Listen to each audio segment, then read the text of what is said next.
Flagrantes da vida selvagem. Estávamos de carro, tentando ver guepardos nas planícies abertas. E topamos com duas girafas, a mãe e seu filhote. Ficamos ali observando por um tempo e, de repente, vi uma leoa grande pelo retrovisor. Reserva de caça Chanvari, África do Sul. Meu Deus, que incrível! Ela já estava à espreita. Ela foi direto para uma moita que estava a favor do vento. Elas não sentiriam seu cheiro. As girafas estavam à vista, mas elas iam de uma moita para outra. A pequena está atrás desta moita. A leoa foi bastante cuidadosa, tentando não fazer nenhum barulho. Ela levou uns 15 minutos tentando chegar bem perto. Ela está esperando o bebê voltar ou entrar na moita. Esta é uma bela ilustração de oportunismo. É improvável que a leoa sozinha cace durante o dia. Obviamente, ela viu uma situação favorável e resolveu aproveitar. A girafa fêmea foi para a moita. A pequena ainda estava no arvoredo. E quando ela pôs o focinho na moita, a leoa atacou. Vai, leoa! Vai, vai!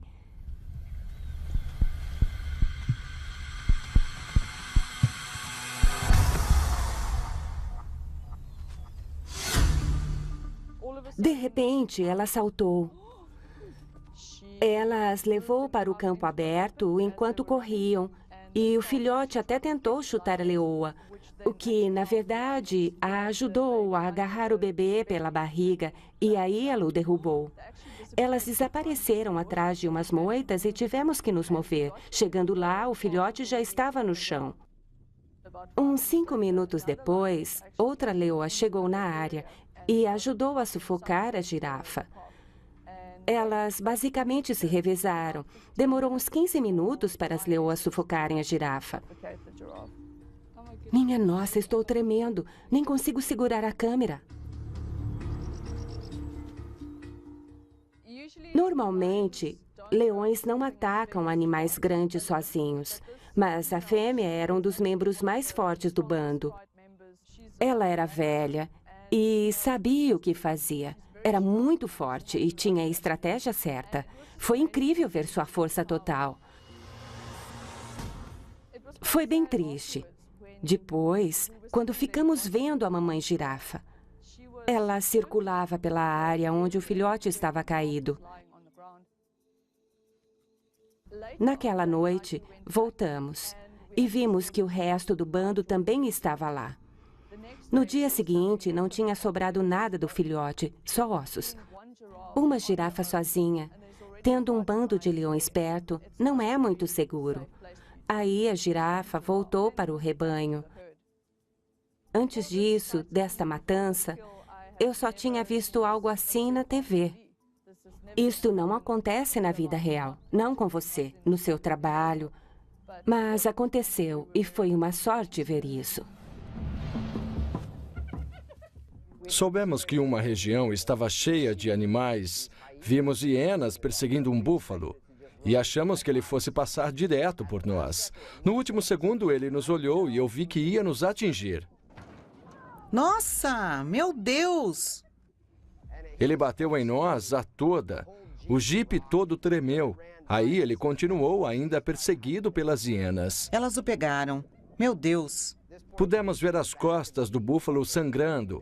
As hienas estavam atacando mesmo. O búfalo está sozinho e está numa posição precária. Muito provavelmente é um touro sozinho, ou seja, é um búfalo que não está mais com o rebanho. Ele está numa posição difícil porque não tem outros búfalos perto para ir ajudá-lo. A frustração dele cresce e, quando ele se aproxima do carro, descarrega a frustração em outra coisa, que é o carro, que leva a pior. E depois ele foge e as hienas continuam a persegui-lo. Ficamos olhando aquilo um tempo. E uns 2 minutos depois, pareceu que o búfalo nos olhou e veio de novo na nossa direção. Nessa altura, gritamos para o guia: "Ei, ele está voltando!" Ele está voltando, cuidado! Ele estava correndo a toda. Quando você vê o que as hienas estão fazendo, elas ilustram seu clássico comportamento de caça. Elas o perseguem persistentemente e, no fim, o deixam exausto. E aí, claro, elas têm a vantagem da maioria e matam o búfalo. Isso já aconteceu antes? Ele está voltando. Ele está.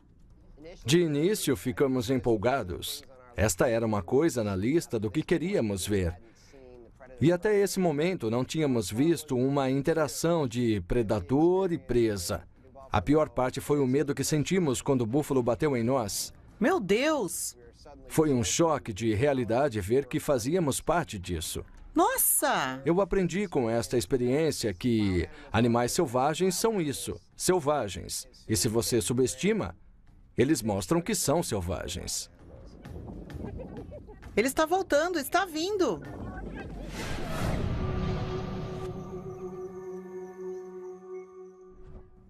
Estávamos na estrada, perto do acampamento.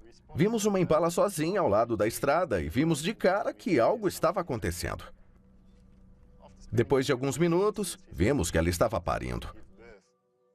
O que eu achei estranho nessa cena foi a impala parir numa área muito aberta. Isso não é comum. As fêmeas saem do rebanho para parir, mas costumam procurar um lugar que tenha cobertura suficiente para os filhotes. Mas neste caso, eles estavam expostos. Dá para ver a mãe tomando cuidado para limpar a sujeira. Ela está eliminando o cheiro do lugar. Aí vimos suas narinas dilatarem e ela ficou olhando para as moitas. De repente, a mãe levantou, deu para ver a placenta ainda saindo e o filhotinho ficou ali sozinho. Fiquei tão surpreso quanto eles, quando um grande leopardo macho veio do nada para roubar o filhote. E o que foi mais incrível ainda foi que o macho hesitou. Eu acho que o motivo disto foi ele ser um macho muito tímido. E um animal assustadiço normalmente fica parado ao ver humanos. O leopardo encarou direto nossa câmera. Não sabíamos como reagir. Ele iria pegar o bebê ou iria deixá-lo? O leopardo ouviu, ou mais provavelmente farejou o filhote nascendo, e não imaginou que tinha pessoas por perto. Na hora que ele se aproximou do filhote e olhou para o lado, ele ficou surpreso. Aí o leopardo pegou o filhote com a boca, sentou e continuou a olhar para nós. Minha esposa ficou emocionada nesse ponto e não conseguia olhar. O leopardo pegou o infeliz do filhote e, olhando para nós, foi lentamente para as moitas. Para mim, essa visão foi mais fascinante, porque realmente não é coisa que se vê todo dia. Ver um leopardo já é uma visão especial, mas ver um leopardo depois de uma impala parir, a coisa toda é fascinante demais. Eu não conseguia desviar o olhar, foi incrível.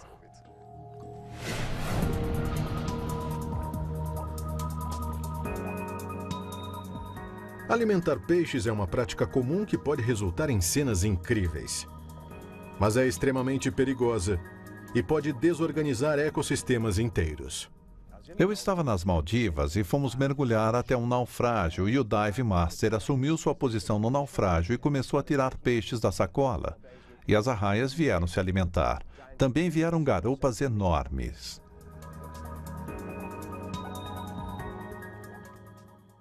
Uma das arraias pegou a comida e foi embora.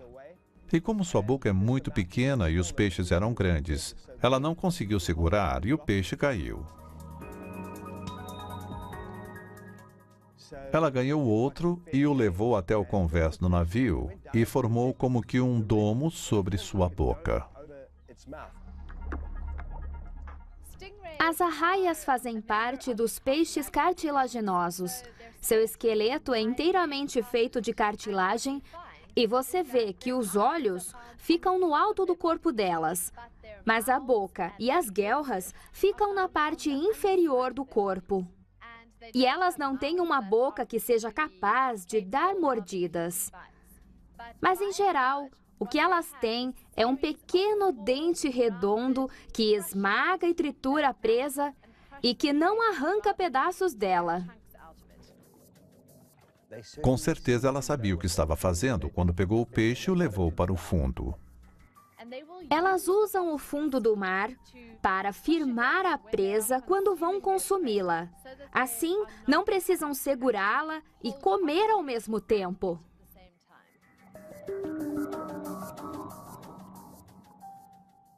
Alimentar animais selvagens não é uma boa ideia por uma série de motivos. Primeiro, o animal pode começar a associar a presença humana com comida, e isto pode atrapalhar a ordem natural das coisas.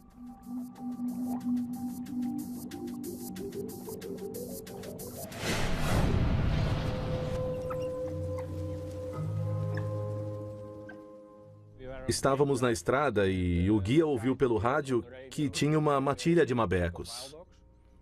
Então decidimos ir procurá-los.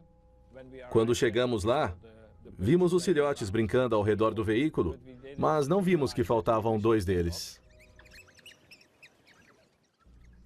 Depois, vimos os 2 mabecos e um impala nadando na lagoa. Ah, não, ele o viu. Agora vai para o outro lado. O impala ficou nadando em círculos. Toda vez que ele tentava sair da lagoa, os mabecos o faziam voltar. Meu Deus, sai daí! Ele está cercado. Teve uma hora que os mabecos decidiram ir e o impala tentou sair da água. Ele ficou parado olhando, mas continuava nervoso. Não sabia onde os 2 estavam exatamente.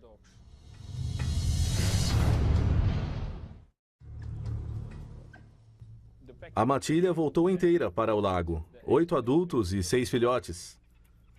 E 2 ou 3 adultos tentaram tirar o impala da água, mas erraram. E o impala nadou para se salvar. Os mabecos dão mostra do que chamaríamos de extrema paciência. Eles são mesmo muito tenazes. Eles não esquecem o fato de que essa é uma refeição que podem ter e estão preparados para esperar se for preciso. E os hipopótamos estavam bem perto do impala.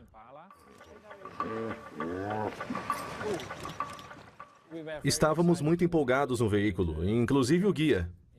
Ele disse que é difícil ver os mabecos e que era especial ver a interação entre hipopótamos e um impala. O impala saiu de novo da água, mas tinha 2 opções: ser comido ou nadar de novo. Tem um certo impasse entre um hipopótamo na água e os mabecos na margem. No fim, um hipopótamo chega a sair da água e ataca. Os mabecos correm, mas não se perturbam muito com isso. Embora o hipopótamo esteja decidido, eles são muito mais interessados no impala.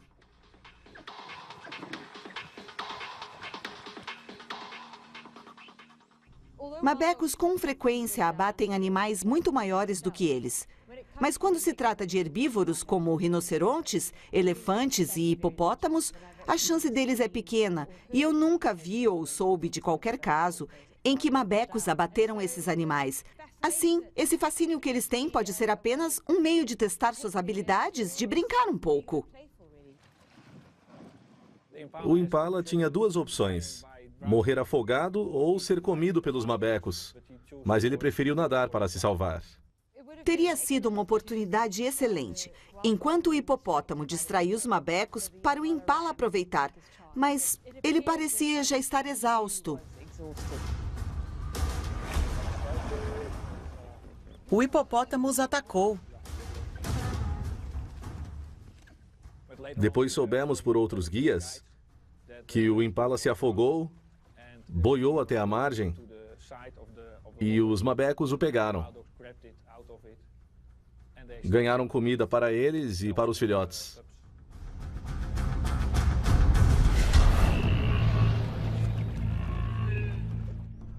A grande migração é de cerca de 1,4 milhão de gnus e 450 mil zebras. Eles caminham num grande círculo durante o ano. O lugar ideal para vê-los é no Masai Mara. O capim fica intacto uns 9 meses. Quando os gnus chegam, começam a comer e sempre acham que o capim do outro lado é melhor. Então atravessam o rio. Os crocodilos do rio Mara contam com esta migração anual para o seu banquete anual. Masai Mara, Quênia. E, pela média de gnus azuis devorados, é de fato um banquete. E os crocodilos conseguem digerir cascos, chifres, pele, osso, tudo. É emocionante ver esses crocodilos, porque o comportamento deles depende da época em que você vai ao rio Mara. Quando os gnus começam a chegar em junho ou julho, os crocodilos estão com muita fome e caçam os gnus. Os crocodilos podem ter esperado 9 meses pela chegada dos gnus. Então é um frenesi alimentar, pois eles tentam aproveitar esta fonte de alimento. Os crocodilos têm a capacidade, com narinas e olhos voltados para cima, de submergir o corpo inteiro antes que sua presa possa vê-los. No rio Mara, estes animais não vêm beber água. Eles têm de cruzar o rio para chegar ao pasto, e isso os deixa tremendamente vulneráveis. Daí a taxa de sucesso tão alta dos crocodilos.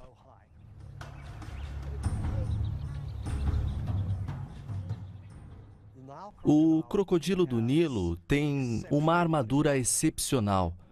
Quando caçam presas como zebras e gnus azuis, que podem chifrar e dar coices, esse tipo de ferimento por cascos e chifres pode ser fatal a leões. Crocodilos raramente se ferem. Então, para o crocodilo atacar uma espécie que fica vulnerável na água e incapaz de se defender, é uma proeza fácil. Em vista disso, é interessante que muitos gnus azuis escapem ao cruzar o rio cheio de crocodilos. O que costuma acontecer é que eles despencam do barranco e, infelizmente, muitos quebram as patas e viram alvo fácil para os crocodilos.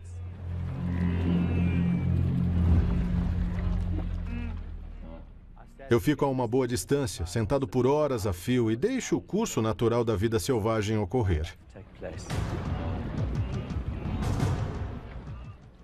Quando você faz um safari, a questão é quantas horas você está disposto a ficar sentado perto do rio. 6 ou 7 dias, pois há uma boa chance de ver a travessia.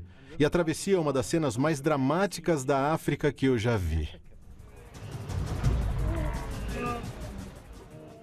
Os turistas costumam se emocionar vendo essas mortes, mas isso é muito importante para o ciclo da vida na África, porque precisamos da morte para os genes fortes prosseguirem e os fracos se tornarem fontes de comida para a próxima geração.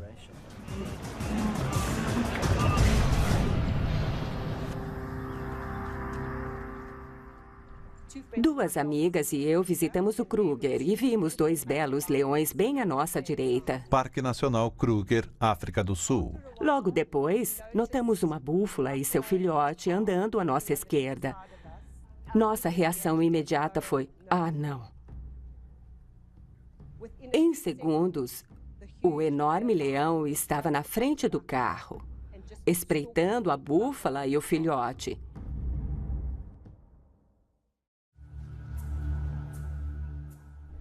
Quando o leão levanta, dá para ver pelo tamanho da barriga que ele não está com fome, que deve ter comido 1 ou 2 dias antes, mas ele não vai deixar passar uma oportunidade como esta. Leões são mestres em ler a linguagem corporal, e quando a búfala passa, vê-se que ela está mancando. Como a mãe estava com problemas, o rebanho devia estar à frente dos 2. Naquele momento, o leão esperou os 2 búfalos passarem para que eles não o notassem logo atrás. Vemos que primeiro ele foi trotando atrás, mas quando viu que tinha chance, ele partiu em velocidade. Lá vai ele. Nessa hora, a minha mão estava tremendo. Primeiro pensamos que era o fim dos 2 ou de um deles. Quando o leão se preparou para o ataque, ele se lançou à frente. Vemos que a búfala estava tentando se defender, tentando chifrar o leão, e ele realmente se desequilibrou. Mas os leões sabem que, se chegam neste estágio, estão comprometidos. Eles vão cair no chão, de costas, e isso daria ao búfalo uma oportunidade de chifrar. Então os leões reagem, tentando segurar melhor a presa. Achamos incrível a força que a búfala tinha e o seu instinto. Imediatamente, quando viu o leão, a reação dela foi atacar. Quando o leão virou, pensamos que a búfala fosse levar vantagem na hora. Mas o leão, sendo aquela força bruta que é, conseguiu fazer a búfala cair. E acho que 10 minutos depois ela estava morta.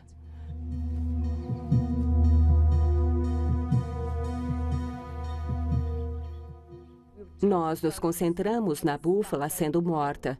Foi só depois, quando o leão começou a descer a estrada, que vimos que um segundo leão devia estar mais à frente numa moita. Quando avançamos, tinha outro carro, e ele contou que o filhote tinha sido levado pelo segundo leão, mas não tinha morrido ainda. Os 2 leões pegaram o filhote e começaram a comê-lo com ele ainda vivo.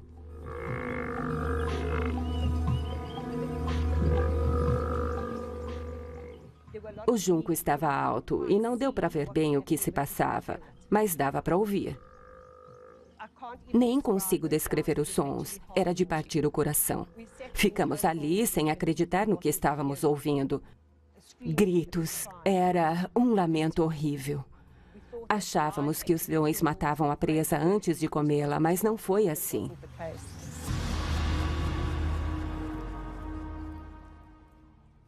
Voltamos até a mãe e esperamos. O segundo leão voltou para matar e começou a morder a pele, tentando abri-la. E depois começou a abrir o estômago e o intestino. Ficamos ali umas 2h30. Há quem diga que comem de 15% a 25% do próprio peso de uma vez.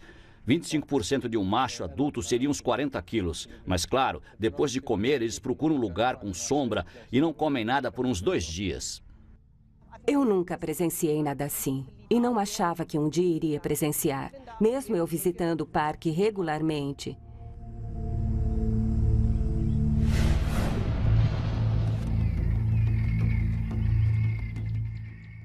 Estávamos no Parque Kruger de férias, voltando ao acampamento no fim do dia e, de repente, vimos um leopardo sentado no acostamento.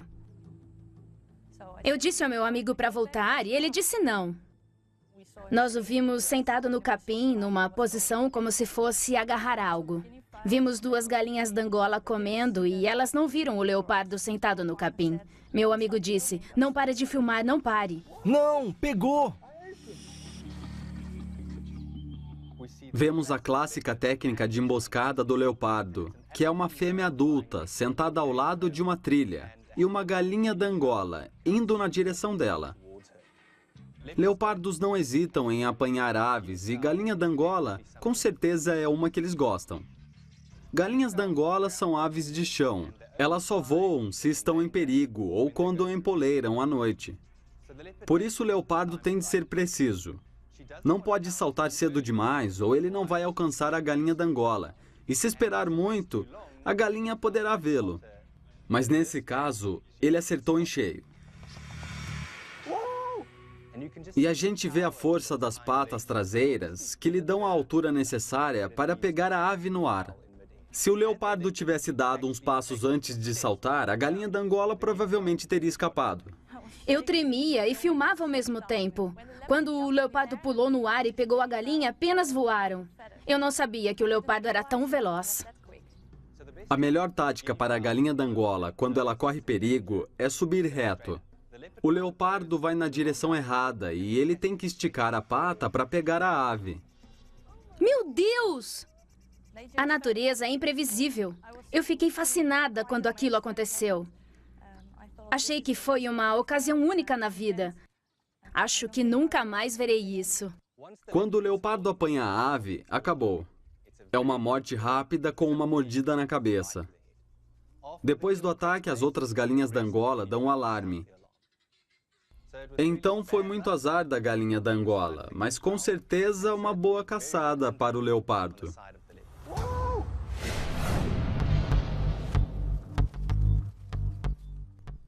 Saímos uma tarde para ver animais e topamos com um grupo de mabecos que estavam deitados ao sol ou brincando um pouco. Tiramos fotos, fizemos vídeos. Eles ficaram ali uns 15 minutos antes de sair para caçar. Nós os seguimos devagar e, pouco tempo depois, eles encontraram um grupo de impalas.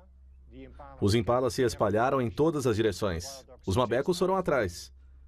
E aí foi um caos. Não vimos mais nenhum impala, não vimos mabecos. E, num dado momento, ouvimos um ganido. Rapidamente fomos até lá e, para nosso assombro e horror, o impala estava vivo.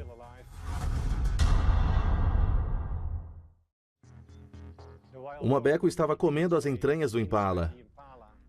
Foi horror, fascinação, muitas emoções. Mabecos não têm garras, então não podem segurar a presa, nem prendê-la ou sufocá-la até a morte. Por isso, precisam usar seus dentes fortes para abrir o animal. E o melhor lugar para isso é na barriga. Ele rasgou uma parte e saiu atrás do resto da matilha. À distância, ouvimos uivos, latidos. O bando todo voltou e começou a comer. E em minutos, o impala inteiro sumiu. Mabecos comem a presa bem rapidamente. E o motivo principal disso é que eles são os menores dos grandes carnívoros da África. E se um leão ou uma hiena chegar, há uma boa chance de eles perderem a presa. O quanto antes abrirem a barriga, mais rápido evitam o roubo. Um precisa do outro. Eles precisam abrir a carcaça. É incrível pensar que nenhum deles se fere nisto, porque estão quebrando, puxando, mordendo, e seus dentes são muito fortes. Mas é incrível eles conseguirem sair ilesos disso tudo. Quando termina aquele frenesi, vemos 4 mabecos, cada um mordendo o crânio e ouvindo eles ganindo. Não estão brigando. Estão tentando ver quem chora mais alto, quem chora melhor, para persuadir os outros a largarem esse pedaço de carcaça.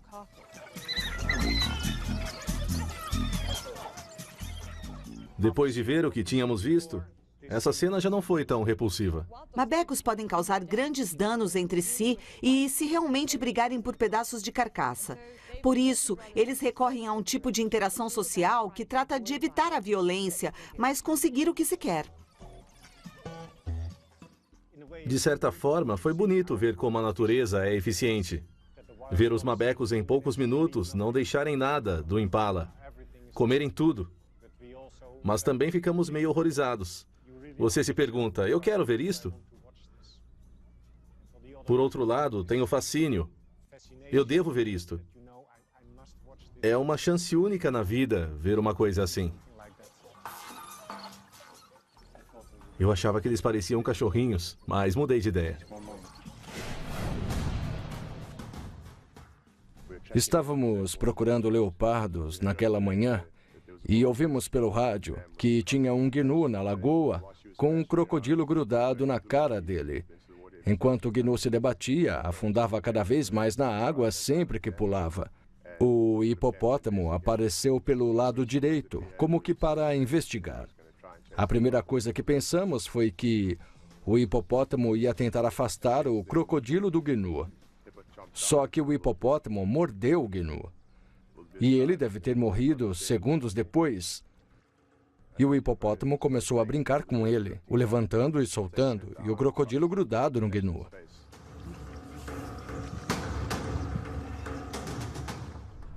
Os hipopótamos são animais estritamente aquáticos. Eles têm uma relação social muito interessante. Durante o dia, eles vivem em sociedade, porém, à noite, eles são animais solitários. O hipopótamo e o crocodilo brigando por um gnu reflete um pouco algumas frustrações que hipopótamos, ainda mais os machos, sentem. Esse hipopótamo está numa lagoa um tanto pequena e ele parece ser adulto.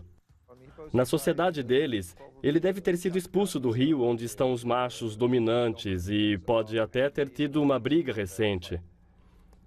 O crocodilo pegou o gnu e o hipopótamo reage a esta ação na água.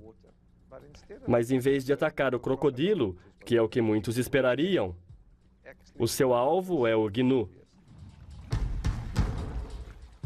O que observamos aqui é uma frustração que é descontada em outro animal grande, que talvez ele veja como ameaça ao seu território, ou simplesmente a expressão dessa frustração.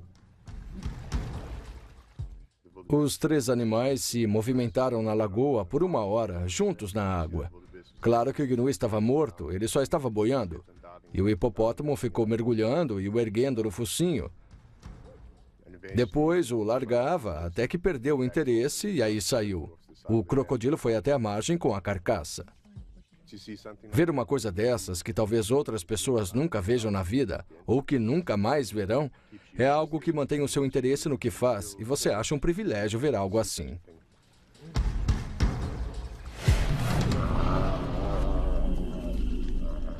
Eu estava com minha esposa no Parque Nacional Serengeti.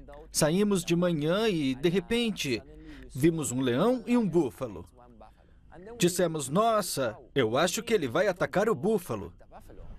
Na estrutura da manada tem um búfalo macho dominante. Os outros machos podem estar na maturidade sexual, mas ainda não acasalaram ou já passaram da melhor fase para isso. Este búfalo está completamente sozinho e isso deixa suscetível a ser presa dos leões. Aí apareceu outro leão, e outro, e mais um.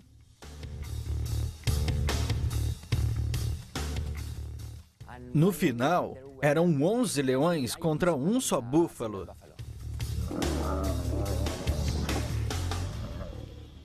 Ele primeiro tentou escapar, mas os 11 leões fizeram um círculo e aí começaram a atacá-lo. Começaram a devorá-lo vivo.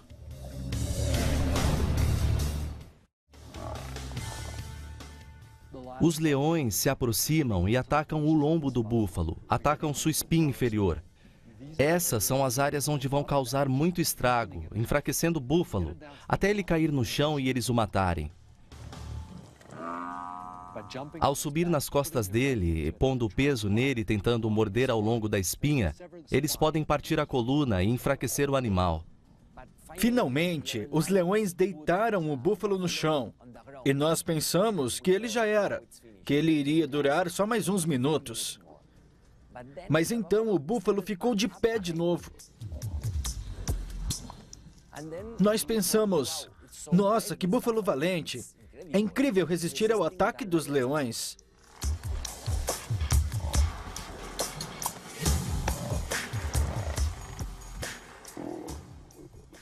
Para a sorte desse búfalo, chegou uma manada de elefantes. Os elefantes não toleram leões e essa foi a salvação deste búfalo.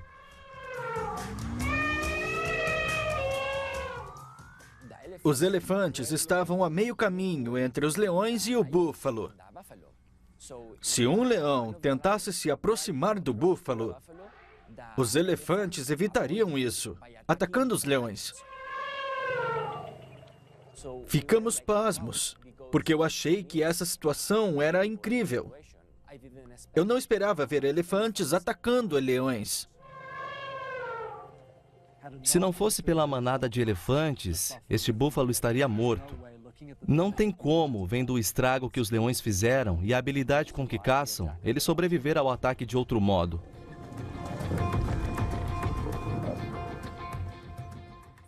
Nós não estamos acostumados a ver essas coisas. Por isso, para nós foi um pouco desconfortável.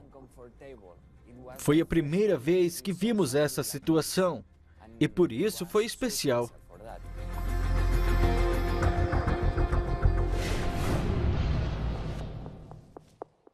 A 300 metros do acampamento, vimos 2 veículos estacionados. Presumindo que fosse algo grande, nos aproximamos e no chão tinha um camaleão e uma cobra-árvore. A cobra-árvore geralmente é tímida. Ela não gosta de ficar exposta. Parque Nacional Kruger, África do Sul. Os veículos passavam interrompendo a cobra.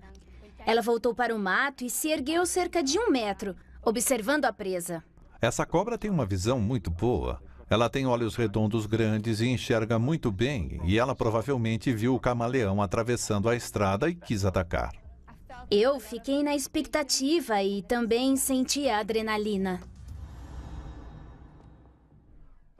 São cobras com presas traseiras, então não tem uma mordida profunda como cobras com presas dianteiras. E sua peçonha é hemotóxica, que impede o sangue de coagular e, por isso, um animal pequeno mordido por uma cobra-árvore vai morrer de hemorragia.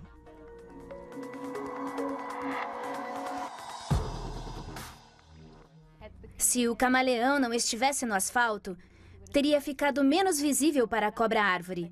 Mas com aquele verde brilhante, ele era presa fácil para qualquer predador. Quando fui embora, senti várias emoções. Isso mudou o modo como vejo a natureza. Normalmente, vou pelos felinos. Mas a natureza não é só os grandes felinos.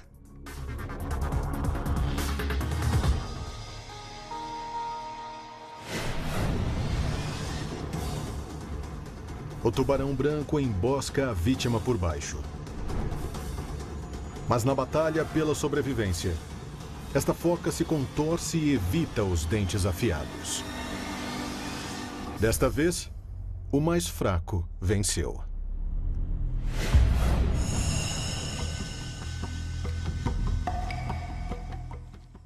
Eu estava de férias com minha família e minha noiva e encontramos um filhote de búfalo atolado na lama.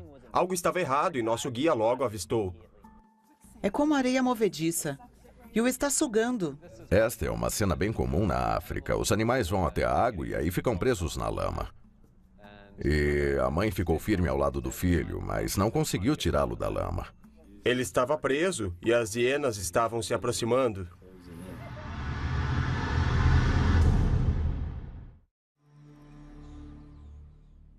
O tempo estava bom, o sol brilhava, mas por alguma razão tinha uma poça de lama onde o bebê estava e eu vi que tinha uma hiena.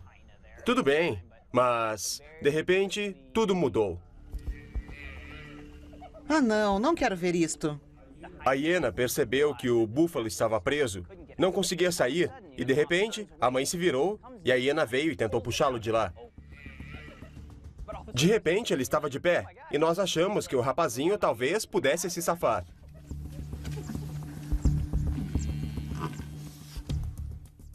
É fascinante ver que o filhote sai da água por causa de uma das mordidas, mas está tão exausto que nem fica em pé. E teve umas horas violentas incríveis em que uma das hienas ia atrás do bebê e distraía a mãe para cansá-la lentamente. Quando o filhote a chama, inadvertidamente está chamando mais hienas. E foi crescendo devagar. 5, 6, 7, 8, 12 hienas apareceram. Elas também voltam sua atenção à mãe, que já está cansada. Ficou defendendo o filho um bom tempo, atacando aqui e ali.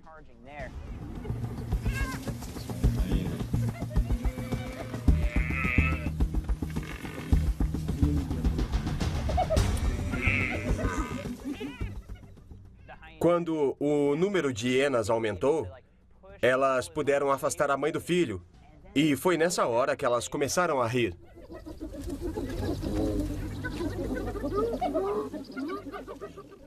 E começaram a bicar o calcanhar da mãe. E foi aí que pensamos que ela ia ser morta. Ou será que ela iria conseguir?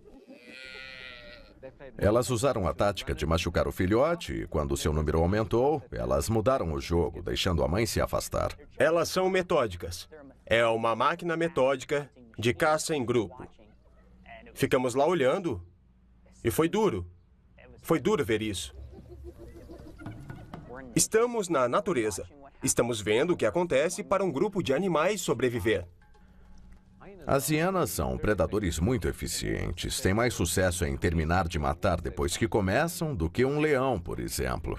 Você vê rabos abanando em submissão, vê uma mais jovem aparecer e quase dá para dizer, sem sombra de dúvida, que deve ser da prole da matriarca, para estar numa área de competição feroz por comida e para caminhar com calma entre as outras. Dá para ver uma certa hesitação, mas as outras não tocam nela. Elas brigam com outros adultos, mas esta jovem vai entrando por privilégio de status. Você se põe numa situação em que espera ver algo tão incrível.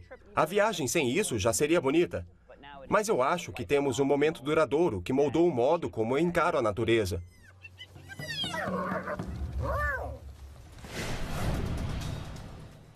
Meu amigo estava na Bahia e viu um tubarão azul. Isso é raro nesta região. E meu amigo me ligou. Eu fiquei empolgado e quis documentar isso. Vai, pode pular, pula! Eu pedi para ele me deixar na frente do tubarão, para o tubarão poder vir na minha direção, porque não dá para acompanhá-lo. Tinha provavelmente uns 2, 3 metros de água. Era raso e o tubarão azul tem nadadeiras longas. Por isso estava mais para cima. Eu pude nadar por baixo e pelo lado dele. Antes de piscar, ele estava com meu braço na boca. Por sorte, ele me soltou. Então eu voltei para o barco, pus um torniquete bem apertado. Voltamos direto para a praia. E aí eu fui para o pronto-socorro. Eu vou sair dessa. Esse seria um lugar pouco comum para ver um tubarão azul. Por isso é algo digno de ser filmado. Os tubarões azuis são muito curiosos. Eles se aproximam de mergulhadores, eles vêm investigar e ver o que estão fazendo. São extremamente ágeis, extremamente rápidos, manobram bem. Então eu diria que são bastante previsíveis e que é fácil ver o que eles vão fazer. Tem um quê de desconhecido neles, mas normalmente não é ligado à agressão.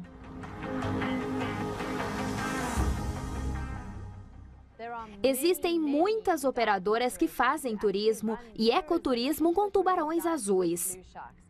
Tem gente que mergulha com eles no mundo todo, todos os dias. E são extremamente raros os incidentes com eles.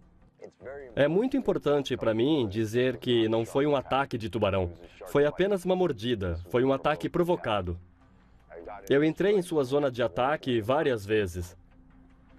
Este tubarão me soltou e não voltou para me morder.